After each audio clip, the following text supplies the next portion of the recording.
यो बाल्यकालमा हामी स्कुल हिँडेको बाटो यही हो। हामी 9 र 10 कक्षा अध्ययन गर्नको लागि यस्तो पुरै गुलाको बाटो र यसरी यहाँ बेलबोटे भन्ने ठाउँ छ। यो साँगे फाँटहरू भयो। अब यहाँनिर एउटा चाहिँ ठुलो बिचमा 7 ढाँडके भन्ने ठाउँ छ, जहाँ चाहिँ 7वटा पहराको मुनिबाट कुलो लगिएको छ र 7वटा विभिन्न ढाँडका अथवा पालहरू छन्। त्यो चाहिँ हामी अब तुरुन्त देख्न सक्छौँ। यहाँबाट यसको चाहिँ यो पनि एक खालको सुरुङ जस्तै छ, यस्तो खालको सुरुङ जस्तोबाट आउँछ। अब हेरौँ है त, यहाँनिर एउटा पाल छ ल, 1 ढाँडका 2 ढाँडका यस्तो खालको ढाँडको भयो।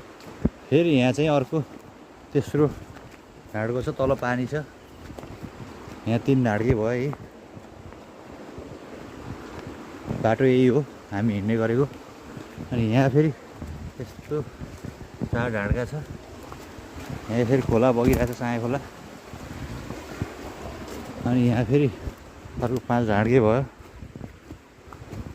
अनि यहाँ यसरी 6 ढाँडके भयो। यसरी तल चाहिँ नहरै छ, पानी छ। यहाँ तल रह छ। यहाँ यो 7 ढाँडके भयो।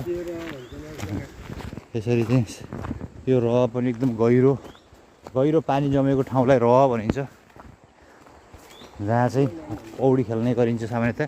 यसरी 7 ढाँडके चाहिँ हामीले देख्न सक्छौँ। अनि यसरी माथिल्लो लोधा, क्रियापानी र यो बेलबोटे फाँट देख्न सकिन्छ। हामी नेपाल टार नजिकै आउन आएका छौँ। यसरी साँगे खोला बगिरहेको छ। यस्तो छ यहाँको